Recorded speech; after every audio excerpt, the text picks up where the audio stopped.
ওকে, তো চলুন আমরা যে জায়গায় শুরু করেছিলাম, পার্টস অফ স্পিচ নিয়ে একেবারে প্রথম থেকে আলোচনা হচ্ছিল যে পার্টস অফ স্পিচ 8 প্রকার। এই 8 প্রকারকে আমরা প্রধানত দুই ভাগে ভাগ করেছি। একটা হলো কনক্রিট নাউন, একটা হচ্ছে abstract noun. And concrete noun বলতে যে নাউনটা দেখা যায়, ভিজিবল, আর অ্যাবস্ট্রাক্ট নাউন বলতে যেটা কি হবে, ইনভিজিবল হবে, অর্থাৎ এটি দেখা যাবে না, এটা হবে ইনভিজিবল। এটা হচ্ছে পার্থক্য। এখন এই কনক্রিট নাউন থেকে বেরিয়ে এসেছে আবার কয় প্রকার নাউন?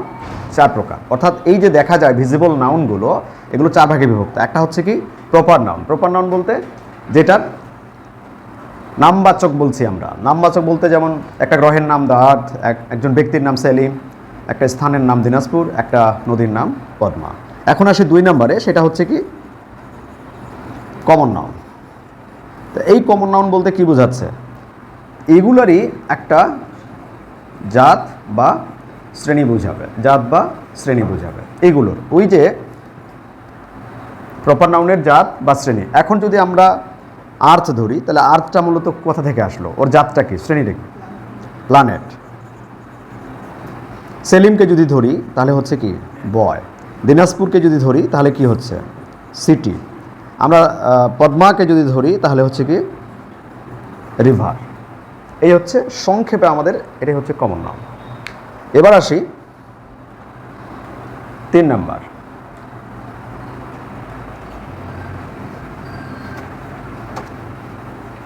এখন 3 নাম্বার দেখেন, 3 নাম্বার কি আসছে? তাহলে হলো প্রপার নাউন, কমন নাউন, আর এটা কি আছে? Material noun. এখন এই ম্যাটেরিয়াল, সাধারণত আমরা ম্যাটেরিয়াল বলতে বুঝাচ্ছি কি, কাকে বোঝাচ্ছি? পদার্থবাচক এরকম কিছুকে। এখন এইটার একটা সহজ করে চেনার উপায় আছে, সেটা হচ্ছে সকল পদার্থ কিন্তু ম্যাটেরিয়াল নাউন হবে না। যে পদার্থকে সর্বোচ্চ ক্ষুদ্রতম অংশে বিভক্ত করার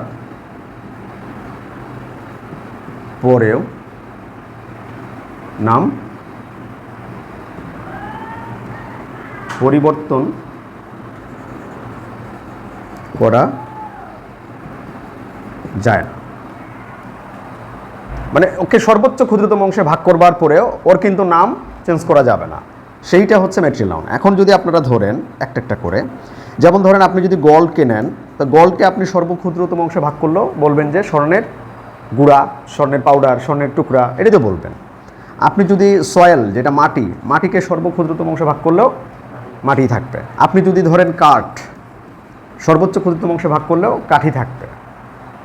কিন্তু আমি যদি এখন বলি যে টেবিল, এই যে টেবিল, তো টেবিলটাকে যদি আমরা ক্ষুদ্রতম অংশে ভাগ করি, টেবিল কিন্তু আর থাকবে না।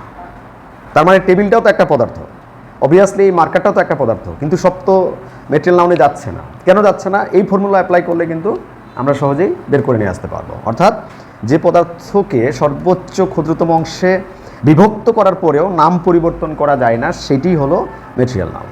আশা করি বুঝতে পেরেছ। ঠিক একইভাবে কি হবে? পেপার, কাগজকে তুমি ক্ষুদ্রতম অংশে ভাগ করো, বলবা যে কাগজের টুকরা।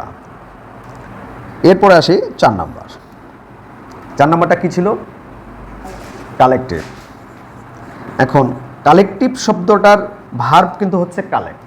তার মানে কালেক্ট করা আছে এক জায়গায়, এরকম যখন একটা শব্দের অর্থ আসে, কালেক্ট করা আছে মানে যেটা হচ্ছে এক জায়গায় কালেক্ট করা আছে। যেমন ধরো অনেকে মিলে যেটা হচ্ছে, অনেক কিছু মিলে যেটা হচ্ছে, তাহলে কালেকটিভ মানে সমষ্টিবাচক, সমষ্টিবাচক। এখন যদি আমরা বলি যে গ্রুপ, যে গ্যাং, তো বোঝা যাচ্ছে গ্রুপ, গ্যাং, টিম।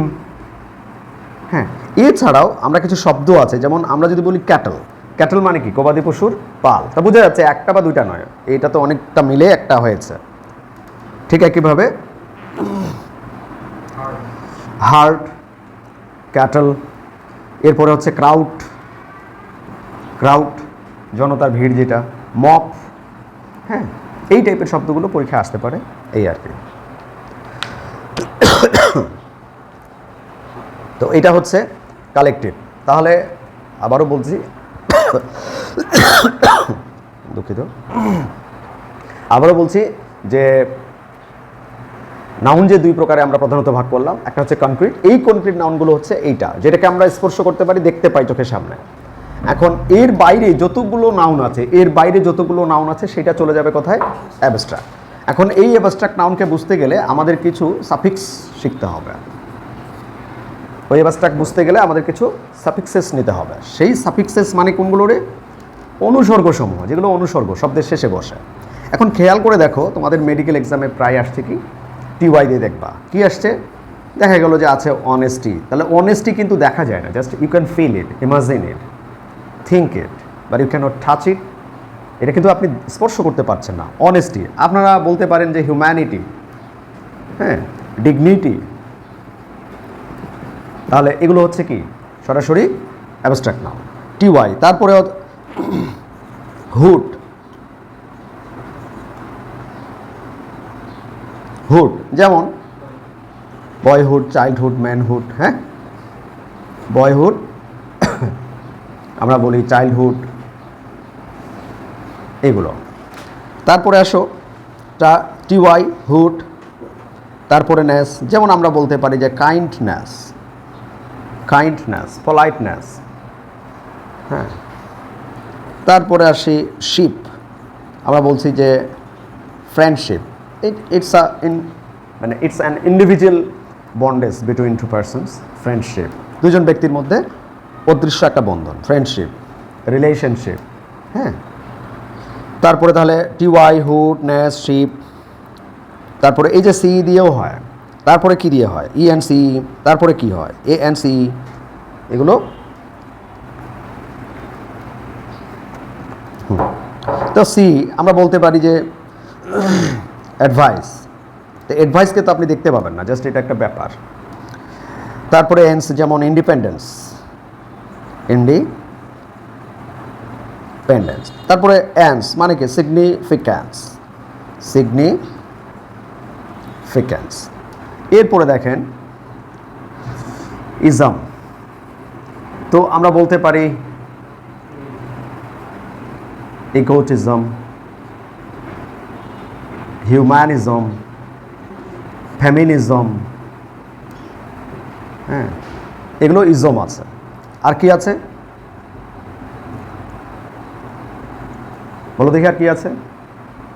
অনেকগুলো সাফিক্স আছে নাও। তারপরে হচ্ছে চার, যেটাকে আমরা বলি শার, আর বাংলিশ উচ্চারণ হচ্ছে চার। তা আমরা বলতে পারি nature, culture, agriculture, horticulture, pisciculture, sericulture, culture. এইরকম আরও অনেক শব্দ আছে। তাহলে আপনাকে অ্যাবস্ট্রাক্ট নাউন বুঝতে গেলে সেই শব্দগুলো বুঝতে হবে। এরপরে দেখো শন, যেমন আমরা বলছি এক্সামিনেশন, টেনশন। টেনশনে মনে হয় SION না, SION। তার মানে এটাকে আমরা অনেক ক্ষেত্রে জান বলি। যেমন টেলিভিশন,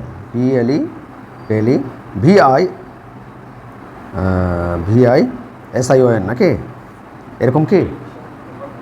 VISON হবে এটা, টেলিভিশন। এখন টেলিভিশন তো দেখা যায়, তার মানে ওইটা টেলিভিশনটা হবে না, অ্যাবস্ট্রাক্ট নাউন হবে না। মানে এগুলোর মধ্যে যেটা দেখা যায় সেটা তো আর আসবে না। তো যাই হোক, একটা আইডিয়া পেয়েছো যে অ্যাবস্ট্রাক্ট নাউনগুলো হচ্ছে এই রকম। এবার আসেন আপনার, যেমন ধরেন প্রপার নাউনের ব্যাপারে বলি আর কমন নাউন। তো আপনি কি দেখলেন যে একজনের নাম কি, সেটা ধরে নিলাম হচ্ছে নজরুল। এখন এইটা কিন্তু আমার প্রপার নাউন, তাই না? এটা কি? এটা প্রপার নাউন। এখন কথা হচ্ছে এই একটা প্রপার নাউন দিয়ে একটি প্রপার নাউনকে যখন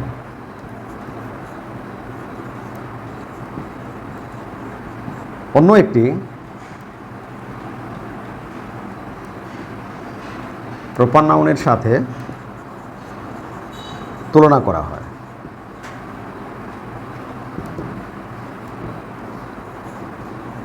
তখন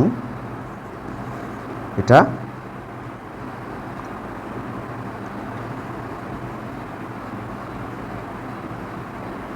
প্রপার নাউন হয়ে কমন নাউন হয়ে যাবে।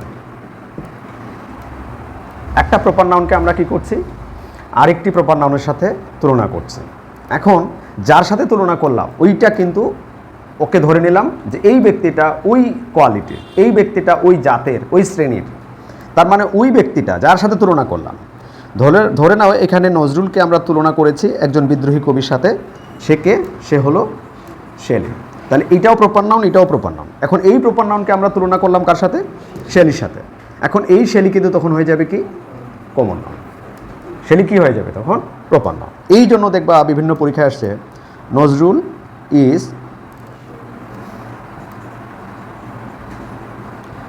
Is the Shelley of Bangladesh. তাহলে নজরুল হচ্ছে বাংলাদেশের শেলি। তার মানে এখানে শেলির সামনে একটা দা বসেছে এবং শেলিটা হয়ে গেছে কি? Common noun.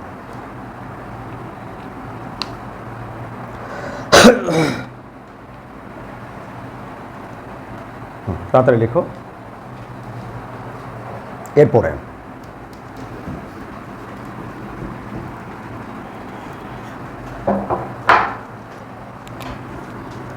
আমরা জানি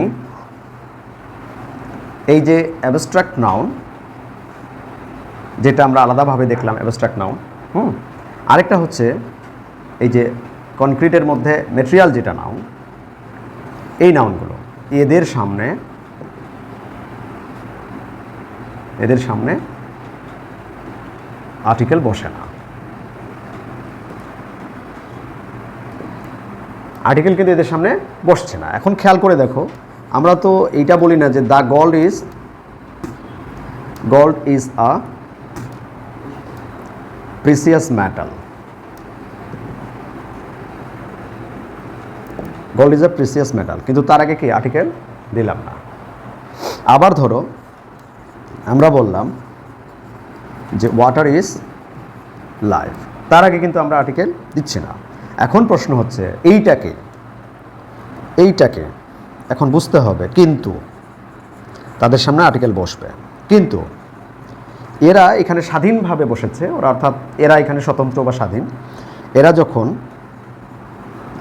অন্য নাউনের অধীনে পরাধীন হয়ে যাবে, অন্য নাউনের অধীনে চলে যায়, তখন এরা পরাধীন। তো যার পরাধীন, আমরা যখন পরাধীন ছিলাম আমাদের আইডেন্টিফিকেশন হারিয়ে যাবে। ইংরেজ আমাদের শাসন করেছে, তখন কি আমি বলতে পারবো যে আমি বাংলাদেশি, আমাকে এটা ওটা করতে দেন? দেবে না। সো এইখানে পরাধীনতার বিষয়টা আছে। তখন এরা কি হবে? পরাধীন, এবং তারা তখন কমন, তারা নিজের পরিচয় ভুলে কি হয়ে যাবে? কমন নাউন হয়ে যাবে। কথা বোঝা গেছে? এখন ধরো এইটাকেই আমরা কমন নাউনে রূপান্তর করি। এখন আমি বললাম দ্য গোল্ড অফ, একটা কোম্পানির নাম দিই, দ্য গোল্ড অফ, বা একটা দেশের নাম দিলাম দ্য গোল্ড অফ আফ্রিকা। তার মানে এই স্বর্ণ কার? এখন আফ্রিকার। অন্য নাউনের অধীনে চলে গেছে। আফ্রিকাটা তো মূলত একটা কি? Proper noun. একটা কান্ট্রির নাম হচ্ছে আফ্রিকা, সো কান্ট্রিটা হবে কমন, আফ্রিকাটা কি? Proper noun. তাহলে the gold of Africa is precious. তাহলে আফ্রিকার স্বর্ণটা হচ্ছে মূল্যবান। তাহলে এই স্বর্ণ তুমি কার?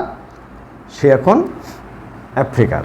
তার মানে সে তার স্বাধীনতাটাকে খুইয়েছে, আর এই জন্যই তার সামনে আমরা আর্টিকেল কি বসিয়েছি? দা। ক্লিয়ার? এখন ওয়াটারের ক্ষেত্রেও ভাবো, তাহলে ওয়াটারের আগেও আমরা দা দিতে পারবো। The water of the water of the বে অফ বেঙ্গল, নাকি? দ্য ওয়াটার অফ দ্য বে অফ বেঙ্গল ইজ, ধরে নিলাম যে ক্লিয়ার। তাহলে বঙ্গোপসাগরের পানিটা হচ্ছে স্বচ্ছ। তার মানে এই পানি তুমি কার এখন বঙ্গোপসাগরে। সো এই ওয়াটার এখন কিন্তু আর মেটেরিয়াল হিসেবে নয়, বরং এখন এটা কি হয়ে গেছে কমন নাউন। আর তার সামনেই আমরা দা বসিয়েছি, তার মানে হয় না কিন্তু হয়। কেমনে হয়, কেন হয়, আর হলে পরে তার নামটা কি হয়ে যায়, জাস্ট এগুলো একটু মনে রাখলেই পরীক্ষায় ভালো করা যায়।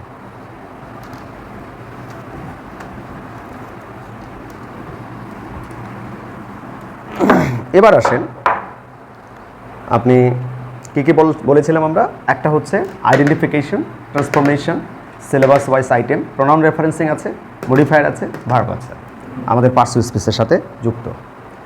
17 মিনিট ক্লাস হয়ে গেছে, 17 মিনিট। ওকে, এরপরে দেখেন চলে যাচ্ছি আমরা। নাউনের অবস্থানটা একটু বলে নিই, নাহলে আবার পরে ফিরে আসা সম্ভব হবে না। নাউন বিশেষ্য, নাউন গুরু দায়িত্ব পালন করে বাক্যের ক্ষেত্রে, সে কখনো ম্যানেজারিয়াল দায়িত্ব পালন করে, কর্তার দায়িত্ব পালন করে, অভিভাবকের দায়িত্ব পালন করে। নাউন সাবজেক্টও হয়, নাউন অবজেক্টও হয়। কার সাবজেক্ট হয়? ভার্বের ডাইরেক্ট সাবজেক্ট হয়, আবার ভার্বের ইনডাইরেক্ট অবজেক্ট হিসেবে বসানো যায় কাকে? নাউনকে। আবার এইখানে ধরো ভার্ব আছে, তার একটা অবজেক্ট 1 আছে, আবার অবজেক্ট 2 আছে, এখানেও আপনি নাউনকে বসাতে পারবেন। তার মানে কি, আবার বলছে নাউন ভার্বের ডাইরেক্ট সাবজেক্ট হিসেবে বসতে পারে, নাউন ভার্বের ডাইরেক্ট অবজেক্ট হিসেবে বসতে পারে, নাউন ভার্বের ইনডাইরেক্ট অবজেক্ট হিসেবে বসতে পারে। এছাড়া নাউন